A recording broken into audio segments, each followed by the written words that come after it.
Okay everybody, welcome back. I'm going to show you how to do something pretty neat here, and that's how to freeze rows and freeze columns. Okay, what is that all about? Well, let's say you have a column that has some identifying information about the columns that are following it, and you always want it to be visible no matter how you scroll into the document. Like for example, if I scroll to the right, I lose the students' last names here in this example worksheet. Let's say I want to keep those always visible.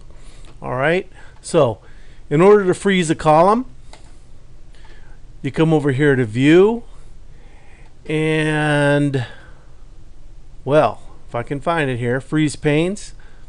There we go. I will freeze the first column. Alright, now whenever I slide out, that first column is always visible. Okay, I can always freeze the first row as well. So I'll freeze the top row. That's not as significant here, but you can see that if I scroll down, the first row is always visible. Okay, now you can also freeze any number of rows and any number of columns, not just the top and the one to the left. So here I'm going to unfreeze these first, and now to freeze multiple rows and columns, let's say I want to freeze all these rows.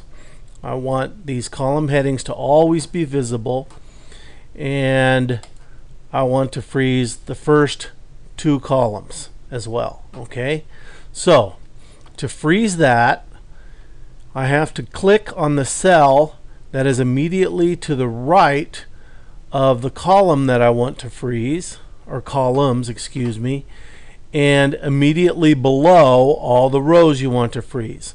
So this is right here where I have to click. Now I'll go to Freeze Panes, click on Freeze Panes, and now when I scroll down, those columns that I specified, those rows that I specified will always be visible. Likewise, the first two columns I wanted always to be visible. Okay, and of course, as I showed you already, you can always unfreeze the panes by clicking here. Alright, thanks for listening, and I'll see you in the